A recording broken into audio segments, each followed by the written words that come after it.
Olá, amigos e amigas da Casa Espírita Paz e Luz. Quanto tempo não nos encontramos pessoalmente, né? Só pelas vozes, vocês nos ouvindo. Mas saiba que a saudade pra gente aqui é grande também, viu? Agradeço a oportunidade, o convite, e vamos agora, nesses breves minutos que temos, conversarmos um pouco mais sobre as belezas do que é a vida e como ela fica mais bela ainda quando acrescentamos o ensinamento que o Espiritismo nos dá, nos ampliando tudo aquilo que Jesus veio nos trazer. Vou compartilhar aqui com vocês algumas imagens para melhorar, para ampliar as nossas possibilidades, já que a nossa tecnologia nos proporciona isso, não é verdade? O tema que a gente vai conversar essa noite é aprendendo a cooperação com Jesus. Na vida, dizemos através do Espiritismo que uma encarnação ela é uma escola, um hospital e, para alguns, uma prisão. E como escola, o que temos que aprender? Quem vai nos ensinar? Num hospital, também. O que me levou até aqui? O que eu fiz equivocadamente que me trouxe nesse leito de hospital? Se eu estou detido com as minhas liberdades limitadas, o que eu não aprendi? A vida é sempre, em qualquer instância, um aprendizado. E aprender com Jesus é bem interessante. E a palavra cooperação, vou trazer para vocês aqui, ao longo da história, até os dias atuais, como ela é uma palavra preciosa. E como a humanidade passou a ter novos sabores, experienciou novas emoções e novos sentimentos depois da vinda do Cristo entre nós, com o nome de Jesus. Bem, em relação a aprender, esse estudo, ele é baseado num livro, Caminho, Verdade e Vida, na lição 175, com o mesmo título do tema principal da palestra, Cooperação. E lá inicia Emmanuel o seu comentário a respeito dessa passagem, dessa pequena passagem. E ele respondeu: como poderei entender se alguém me não ensinar? Como iremos aprender se alguém não nos ensinar? Recentemente, né, agora em outubro, comemoramos o Dia do Professor, como que ele é precioso e importante em várias profissões, e a disposição de querer aprender é fundamental também. Não basta um excelente professor se os alunos não estão dispostos a aprender. Mas nessa escola chamada vida, é importante sabermos que todos somos, ao mesmo tempo, alunos e professores. Nunca somos apenas professores e nem nunca somos apenas alunos. Estamos sempre nesse movimento de aprender e ensinar, e muitas vezes sem palavra alguma. Para iniciar aqui as nossas reflexões, tem um objetivo, tem uma finalidade, estarmos aqui na Terra. Não é à toa que no plano espiritual, como aprendemos com as obras de André Luiz, há todo um planejamento, há toda uma organização para reencarnarmos. Tem um propósito, não é em vão, ninguém nasce por acaso, ninguém nasce à toa, tem um objetivo. E Kardec, preocupado com isso, na questão 132 do Livro dos Espíritos, ele pergunta para os imortais: qual é o objetivo da encarnação? Por que a gente nasce? E a resposta eu julgo ser bem interessante. Eu vou ler aqui trechos dela e depois vamos comentar. Abre aspas. Deus lhes impõe a encarnação com o fim de fazê-los chegar à perfeição. Para uns é expiação, para outros missão. Então é uma imposição, não tem um test drive. Ah, eu não quero nascer, eu não quero. Não, é uma imposição. Para quê? Para chegarmos à perfeição. Para uns, em determinado momento, é expiação. E a palavra expiação aqui não é bom entendê-la só como um meio de sofrimento, não, tá? São as provas da vida, as vicissitudes. Assim como alguém entra numa academia, precisa dos equipamentos que a academia oferece para ele construir em si os músculos, as vicissitudes, as dificuldades que a vida nos apresenta é para desenvolvermos os músculos espirituais, as chamadas virtudes. E para outros mais avançados, a encarnação é uma missão, como foi para Jesus e outros inúmeros espíritos que vieram com as suas missões proporcionais às suas capacidades. Não esquecendo, para aqueles que educam, sejam seus filhos ou aqueles filhos que Pai do Céu te encaminha, é uma missão, nem que seja num grau menor, tá? Sempre uma missão também, estarmos aqui. E tem um outro fim. Se o primeiro fim é colocarmos as vicissitudes para poder chegarmos à perfeição, o outro continuando a leitura da resposta, visa ainda outro fim, a encarnação, o de pôr o espírito em condições de suportar a parte que lhe toca na obra da criação. O que seria a parte que lhe toca? Bem, vamos lá. Sabemos dos inúmeros recursos que é necessário para que um espírito reencarne. Por exemplo, cada um de vocês que está me vendo ou me ouvindo, se olhar para o seu corpo, seja a idade que você estiver, pense quantos grãos de arroz, para aqueles que se alimentam com a carne ainda, quantos animais precisaram morrer, e os outros inúmeros alimentos, os outros inúmeros recursos para que seu corpo tivesse aonde está. E aí, eu só vou usufruir, eu não vou contribuir com nada? É aquilo que no dito popular as pessoas falam. Ah, só vem a nós sim, vosso reino nada.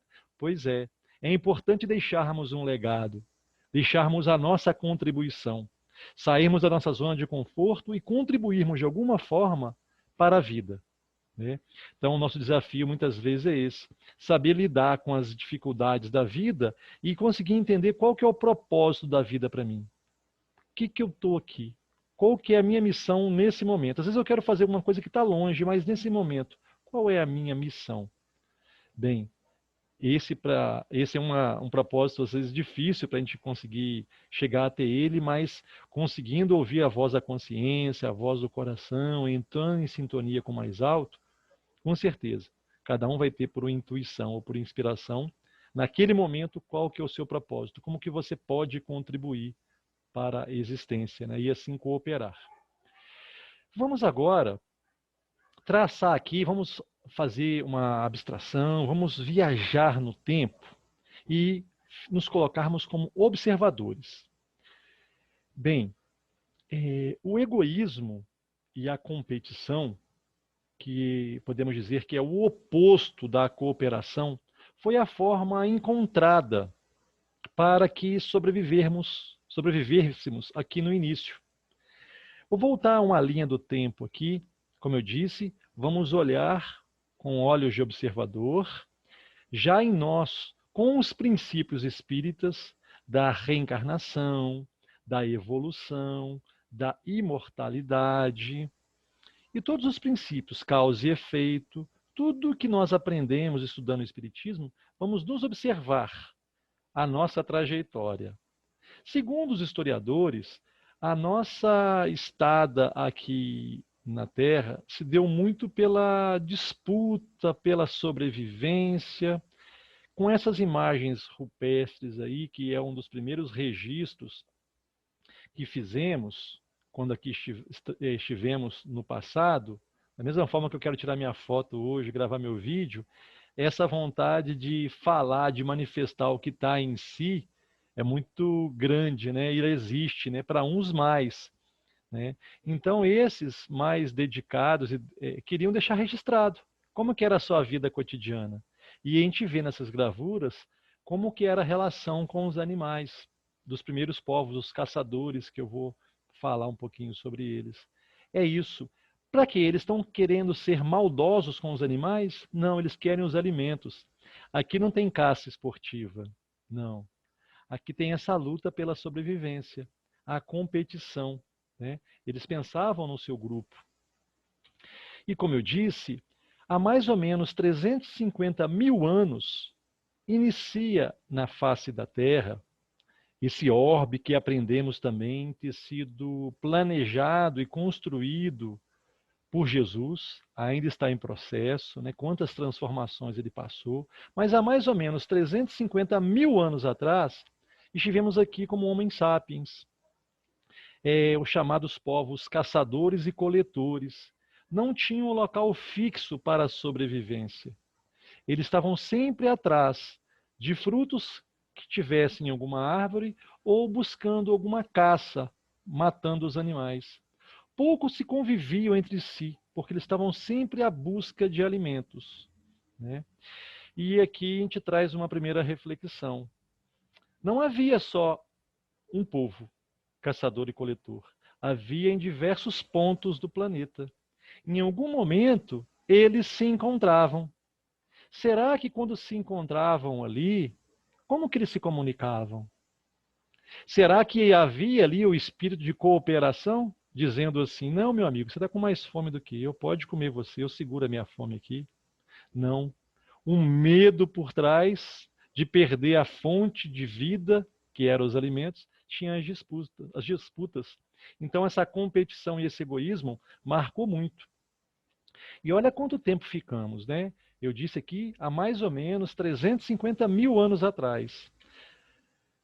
Passou vários anos, há 12 mil anos atrás, tivemos assim os indícios, segundo a nossa história, das primeiras civilizações, os chamados povos sedentários. Eles passaram a permanecer em determinado local. Por que ali permaneciam? Por diversos motivos.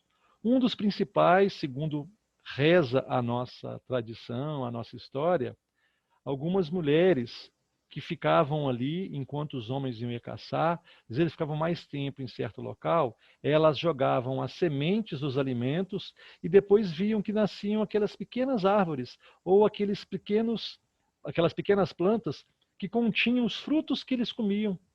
E começou aí o advento da agricultura, que transformou aqui a nossa civilização. E, por outro lado, em vez de se alimentar dos animais que encontravam, passaram a cuidar, a fazer essa criação dos animais, né? Porque assim teriam mais animais. Começou assim essa elaboração da inteligência. Reza a tradição que aqui começou um outro período, né, para a humanidade. Só nos lembrando das datas aproximadas, é claro, essas datas modificam assim que a ciência encontra outros objetos de registro e a comprovação, mas aqui a gente parte dessa, né? Há 350 mil anos os povos coletores, há 12 mil anos os povos sedentários, devido ao advento da agricultura, da criação dos animais, então formou esse grupo. Aí reza a tradição que aqui agora começa uma outra etapa. Se a anterior foi daquela sobrevivência, aqui o grande desafio da convivência. Permaneciam mais tempos juntos, uns com os outros. Foi necessário aparecer um líder que organizasse aqui, que direcionasse, que mantivesse esse grupo coeso e unido, passando uma certa segurança, uma certa proteção, né? Aí diz a lenda que aqui começou a fofoca. Quando parte daquele grupo, de repente não gostava de uma outra parte, começa aí, porque uns estavam na agricultura, outros cuidando dos animais. Será que eles gostavam de fazer isso? Será que eles não queriam fazer outra tarefa? Sempre nasce também, de repente, né, a inveja. Ah, eu queria ser fulano, eu queria estar no lugar de ciclano. Começa aqui também os nossos rudimentos de família, a permanecerem mais tempo juntos, né? Então, aqui é um outro desafio. Para nós, espíritas, segundo a obra de Emmanuel, O Caminho da Luz, teve um período que os exilados de Capela chegaram aqui, né? São espíritos vindos de outros orbes, lá eles tinham adquirido grande inteligência, então perpassa mais ou menos por essas datas que a ciência humana, né, nos diz esses primeiros rudimentos, esse início de civilização. Daqui a pouquinho a gente vai falar melhor sobre isso, sobre esses povos que vieram e os povos nativos. Então, voltando aqui à ideia, surgem os povos sedentários, eles deixaram de ser caçadores, serem nômades, né? E se estabeleceram. Só que tem um porém. Não existia só um povo sedentário, existiam outros povos sedentários e, ao mesmo tempo, continuavam alguns povos nômades, caçadores e coletores. Nem em todas as regiões do planeta os povos ficaram sedentários. Agora, vamos fazer aqui um exercício de imaginação. Está aquele grupo ali estabelecido, né, com seus alimentos, aí, porventura, passa um povo que é coletor, encontra aquele monte de plantas lá com os alimentos que eles queriam e os animais. Aí eles entram para poder pegar e comer, começam os embates, as guerras. Ah, mas você está invadindo minha propriedade? Se eles nem sabiam o que era propriedade naquela época. Olha a dificuldade, os conflitos, os povos mais fortes invadindo, né, uns aos outros. E como eu disse, não havia só um povo sedentário. Existiam outras tribos, outras comunidades. E quando faltava, escasseava os seus alimentos na região que eles estavam, eles iam em busca de outras regiões, né, ou de alimentos em outros lugares. E quando se deparavam com outros povos nômades, será que havia a cooperação? Ô, meu amigo, leva lá para sua comunidade. A gente plantou isso daqui, tem esses animalzinhos, leva para lá. Geralmente não. Então nasce também aqui, com o passar do tempo, a política, a negociação. Olha, não tem esse alimento aqui não, né? Toma esse alimento aqui. Começa esse desenvolvimento da inteligência humana para aprender a se relacionar, a conviver um com os outros. Não só dentro da própria tribo, da própria comunidade, mas com os outros povos. E como eu disse antes, no início desses povos sedentários, esse líder,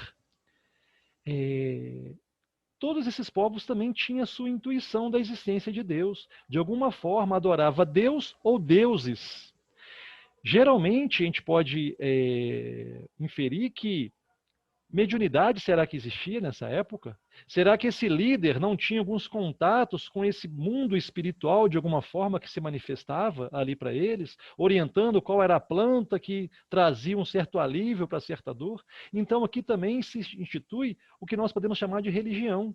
Cada povo com a sua ideia desse Deus, né? Só que, como eu disse, havia outros povos que também tinham as suas deduções de fé, de crença, os seus líderes.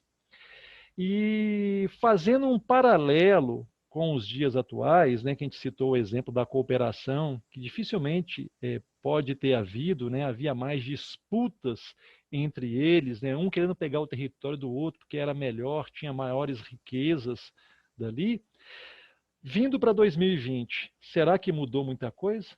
Será que esses povos hoje chamados países, esses mais poderosos, cooperam fraternalmente com os outros povos? Ou querem tirar deles, seja a sua força física, como houve durante muito tempo a escravidão, ou os seus recursos que estão naquele território que pertence àqueles povos? Então parece que os anos se passaram, né? Séculos se passaram, e a competição aqui ainda é a mesma. E trazendo para o lado pessoal, será que eu ainda quero na minha casa o melhor cômodo? Ah, não, quero ficar com o melhor quarto. Ou a fatia do bolo? Não, eu quero a melhor parte do bolo para mim. Será que estamos muito longe? Aqui é mais ou menos 12 mil anos essa história aqui dos povos sedentários, né, da formação desses povos. Mas hoje seria diferente? Será que eu estou ainda competindo na vida, querendo sempre a melhor roupa, né? Então é isso. Tinha esse cenário, né, do início das civilizações. E assim os anos se passaram. E como eu estava dizendo antes, em relação ao livro A Caminho da Luz, o Emmanuel nos diz que, em essência, tivemos 6 povos, 6 etnias aqui na Terra, que nos formaram. 2 eram nativas da terra, os africanos e os chineses. E vieram mais 4 povos, os egípcios, os hebreus, os hindus e os arianos. Os arianos são aqueles que formaram a Europa, que se relacionaram com os outros continentes, tiveram essa característica. Esses 4 povos com uma inteligência bem avançada, mas com um lado moral ainda não muito qualificado. Mas, de uma certa forma, com a inteligência que eles detinham, eles foram capazes de darem um avanço na nossa sociedade, né, que nós encontramos hoje, nesse avanço a nível espiritual. E olha também, amigos e amigas, que cada um desses povos tinha a sua forma de encarar a morte. Cada um deles. Não é padrão isso que nós conhecemos aqui no Brasil, né? No México, por exemplo, que é um país não muito longe daqui, eles têm uma outra forma de encarar e de se relacionar com a morte. Para você ter uma ideia, na época de finados são feitas balinhas em forma de caveiras, de ossos, né, docinhos, né? É uma forma deles recordarem e aproximarem as crianças desse momento que é determinado. Se há um determinismo, né, embora a gente fale muito de livre-arbítrio, se há um determinismo, é a morte. Então, cada um desses povos tem construiu a sua ideia em relação a como se vê a morte, né? Eu vou deixar aqui na descrição desse vídeo um linkzinho de um estudo que fizemos sobre a nossa relação com a morte, né, na história, e a mediunidade, que é isso que nos comprova, que nos mostra hoje a imortalidade, né? Mas que os egípcios já sabiam a sua época. Voltando aqui ao tema das nossas reflexões, então tinha esses povos, né? Saímos de coletores para povos sedentários, cada qual aí no seu espaço, com a sua cultura, e dizemos o seguinte, que o egoísmo prevaleceu. O que é o egoísmo, segundo nos apresenta o Espiritismo? É a fonte dos inúmeros males. Todos os vícios se decorrem do egoísmo. É o interesse pessoal, ou o interesse de grupo do meu povo. Então, esse interesse pessoal com poder, as armas, geralmente a violência predomina. A violência no intuito de competir, de buscar, de roubar, de tirar o direito que o outro tem. Então, por isso que o Espiritismo trabalha muito na caridade. Para quê? Para que a gente consiga sair da gente um pouco, parar o nosso interesse pessoal e pensar um pouco mais no outro, né? Porque a nossa história nos mostrou isso. Invasões de território, de povos, né? E é ainda 2020 o que nós vemos no cenário. Agora, de repente, não com muitas armas, né, mas com a capacidade de enganar, de falar, de argumentar, de apresentar uma ideia equivocada, mas no fundo tem um certo interesse por trás, né?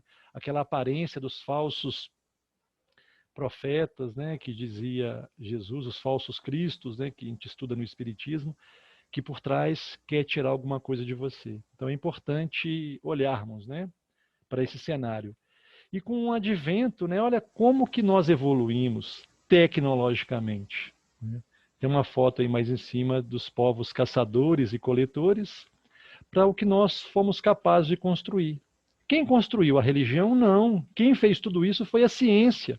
Foi a ciência que trouxe medicamento, foi a ciência que nos proporcionou agora estar utilizando esses recursos para estarmos longe fisicamente, mas perto aqui um do outro, né? Olha quanto avanço. Quantas almas com muita inteligência estiveram entre nós para nos ensinar, seja a como lidar com as questões da vida, da matéria, como nos tocar o sentimento, a sensibilidade. Quantos inúmeros missionários não tiveram entre nós, como esses professores? Nós, de nossa parte, ao aprendermos, como a gente fala que nós devemos ser uma página viva do Evangelho, estudamos na Casa Espírita, os livros, assistimos palestras, de uma certa forma isso vai nos tocando, a gente vai nos modificando. E sem perceber, o nosso familiar, o nosso amigo que convive conosco, vai percebendo, sem precisarmos falar nada, as nossas mudanças. E isso vai sendo exemplos. É assim que vamos uns aos outros ensinando, né, para eles. E aprendendo também, né, aqueles que têm olhos de ver e ouvido de ouvir. Olha quanto avanço tivemos. Aí Kardec, muito sabiamente, nos traz aqui uma pergunta interessante, a 793 do Livro dos Espíritos. Ele pergunta assim para os imortais: por que indício se pode reconhecer uma civilização completa?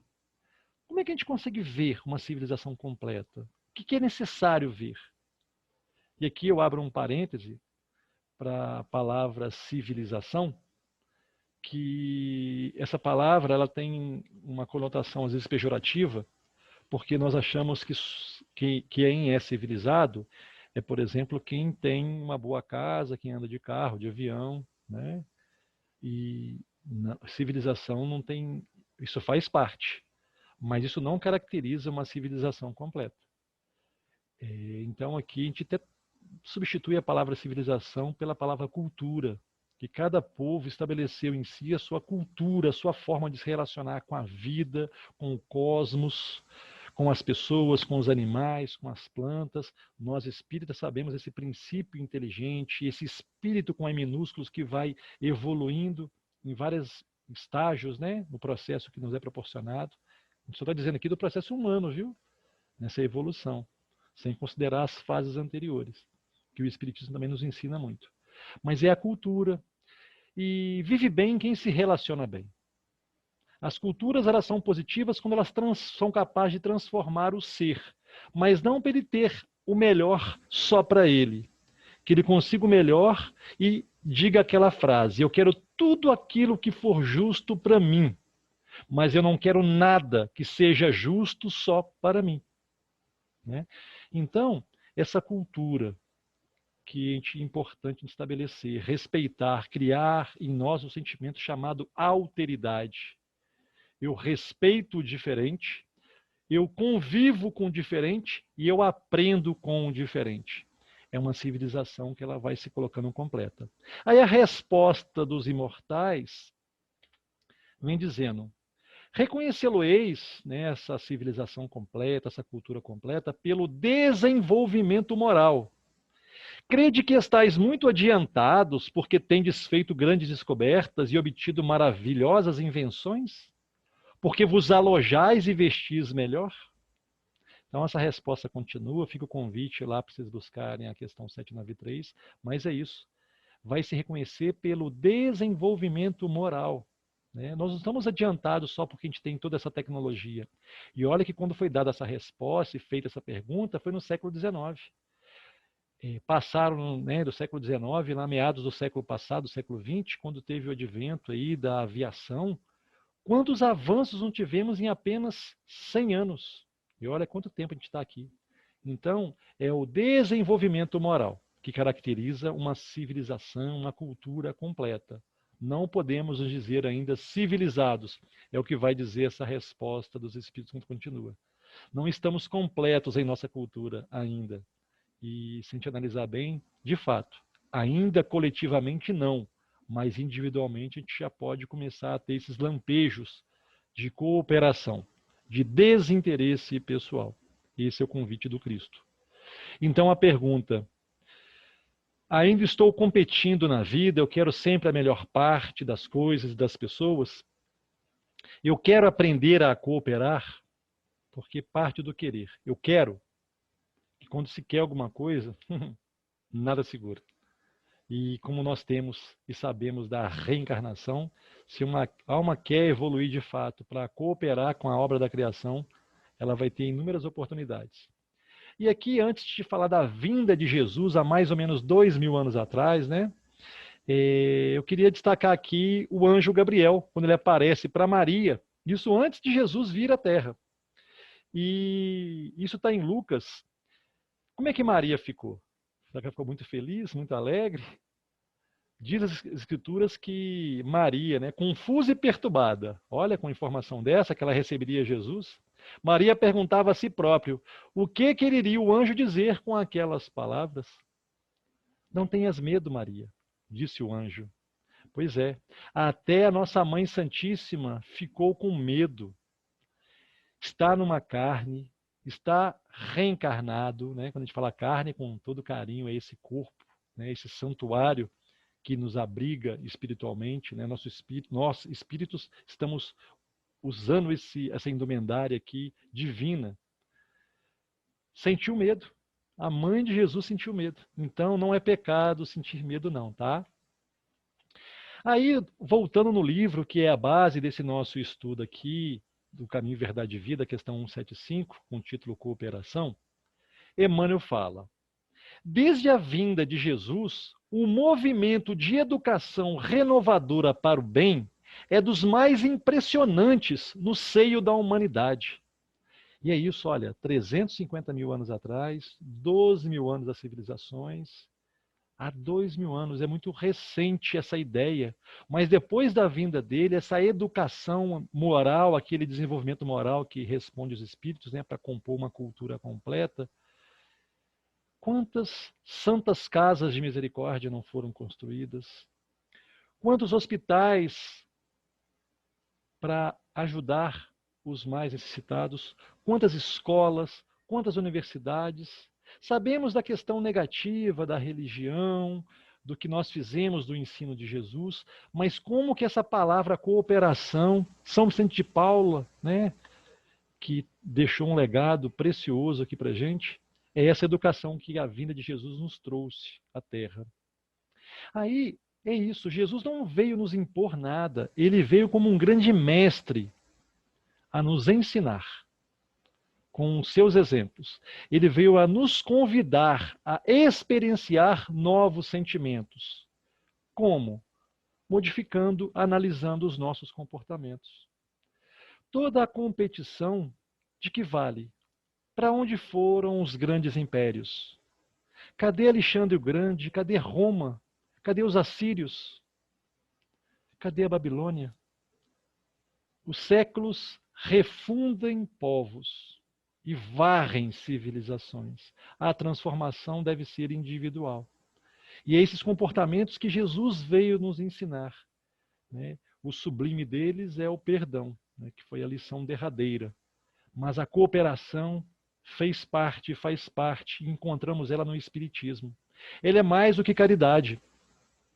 Ou melhor dizendo, ela é um dos componentes da caridade. Quando eu digo que ela é mais do que caridade, porque caridade, às vezes, eu vou encontrar um amigo, um irmão, em dificuldade. A cooperação, ela nos leva a ajudar a vida do outro a ficar mais leve. Elas se equivalem praticamente. Quando eu quero deixar a vida do outro mais leve, eu não quero pensar apenas em mim, no meu interesse pessoal, sou capaz de ter o desinteresse. Quando aprendermos a cooperar, talvez a caridade em si, ela nem vai ser tão necessária. Sabe por quê? Pensem comigo. Será que em planetas onde já tem os espíritos puros, o perdão é necessário entre eles?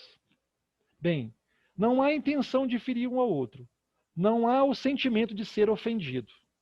Então, o perdão é necessário como medicamento, enquanto tem aquele mal, aquele adoecimento.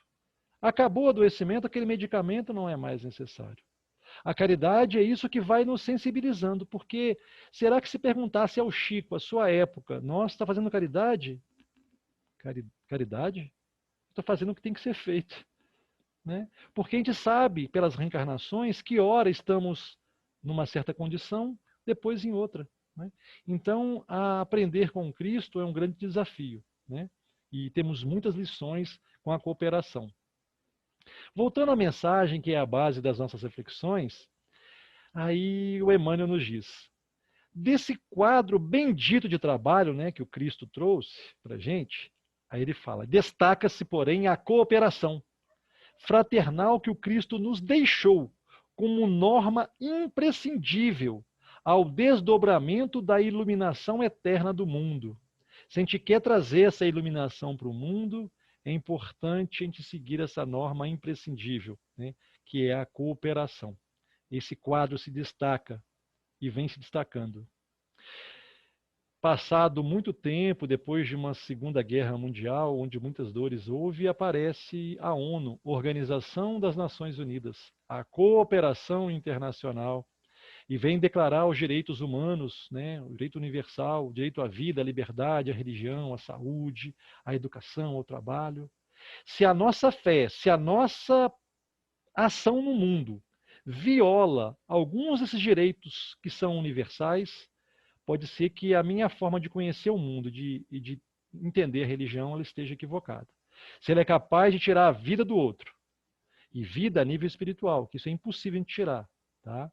A vida física, se eu acho que eu tenho que tirar a vida física do outro, minha religião não é daquelas que me faz pertencer a uma cultura melhor, ideal.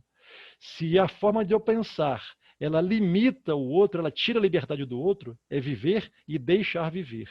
E assim vai. Então, esse é um parâmetro que nós podemos ter para as nossas vidas, né? Bem, caminhando aqui para o final, esse aí é o seu Zé Carlos, tá? O seu Zé Carlos. Dá para ver aí onde ele está morando, olha a imagem dele aí, olha a imagem da comunidade que ele mora, tantas crianças do lado. Vocês talvez já se perguntaram, né, quando passa por essas comunidades e vê aquela mulher cheia de filhos e pergunta, como é que consegue sobreviver? Eu tenho um filho só e passo tanto perrengue? Ah, eu não tenho filho nenhum e tenho uma dificuldade danada, eu não quero nem ter filho. E essa turma que recebe e dá chance para inúmeros espíritos chegarem aqui à Terra, como que eles vivem com salário mínimo? Pois bem, ao entrevistar o seu Zé Carlos, a Dona Maria de Lourdes e muitos outros nessas comunidades, a resposta é parecida. Ainda mais quando por uma chuva forte, algum barraco, que é assim que eles falam, né, caiu, aonde vai estar aquelas pessoas ali do lado? Aí a gente pergunta, né? Como é que o senhor faz, seu Zé? Como é que a senhora faz, Dona Maria de Lourdes? Ah, meu filho, onde come 6, come 10. Onde come 6, come 10. É a cooperação que faz essa turma sobreviver. E quantos espíritos não vêm nessas condições para nos ensinar, para nos sensibilizar esse senso de agrupamento, que não deve haver separatividade, como vimos ao longo da história. A cooperação é aquilo que nos aproxima, que nos faz sair de nós mesmos e dividirmos o que temos com os outros. Aqui uma imagem de Juiz de Fora. Aí uma casa em outro local do país, uma casa muito bela, desejada talvez por muitos. Quantas pessoas que não deram a sua vida, seus esforços para ter uma casa assim, né? E aí Juiz de Fora. Aí os anos passam, seus pais ficam mais velhos, uma irmã, por algum motivo, com alguns filhos, separa do esposo, ou o esposo da esposa e leva os filhos. Aí aquela pergunta que geralmente essas pessoas que ainda não têm a sensibilidade da cooperação estabelecida se perguntam: aonde eu vou colocar papai? Aonde eu vou colocar mamãe? Tem que arrumar um lugar para a mamãe ficar, papai ficar, para a irmã ficar com os filhos dela. Pois é um grande desafio ainda, né? Essa sensibilidade, essa partilha, sair de nós mesmos e dividirmos com os outros, né? Muito bela essa resposta do seu Zé Carlos, né? Onde come 6, come 10. Caminhando agora para o final das nossas reflexões, eu gosto muito desse trecho da resposta da questão 888 do Livro dos Espíritos, onde o São Vicente de Paula nos deixa sempre uma esperança para que mesmo depois que fizermos a nossa passagem, formos para o plano espiritual, para aqueles que desejam servir, que desejam cooperar na obra da criação, continuaremos com a mesma oportunidade. Ele nos diz assim, em parte da sua resposta: não esqueçais nunca que o espírito, qualquer que seja o grau de seu adiantamento, sua situação como encarnado ou desencarnado, né, na erraticidade, está sempre colocado entre um superior que o guia e aperfeiçoa e o inferior, para o qual tem que cumprir esses mesmos deveres. O que ele quer dizer com isso? Que independe do seu grau de evolução, do seu grau de sabedoria, estaremos sempre colocados entre um superior, aquele que já avançou, se esforçou mais, que irá nos guiar, mas, ao mesmo tempo, terá alguém que dependerá da nossa disposição para cooperar, independente do grau que estejamos. Como dissemos no início, nessa escola chamada vida, somos, ao mesmo tempo, professores e alunos. Então, cabe àqueles que desejam cooperar, em suas orações, quando geralmente procuramos Deus e os bons espíritos, para solicitar algo, para que nos guie, que abramos agora um espaço para que nas nossas orações possamos dizer o seguinte: ó mestre, não deixe eu ficar cego para aquelas pessoas ou situações que dependem da minha cooperação, para que a evolução se dê. Então, amigos e amigas, encerramos aqui as nossas reflexões. Vida é uma construção diária, uma oportunidade diária. E vida é cooperação. Que saibamos cooperar. Que Jesus seja o nosso orientador, que o Espiritismo seja a nossa lanterna para enxergar todos os ensinamentos preciosos que ele nos deixou. Um fraterno abraço e até a próxima.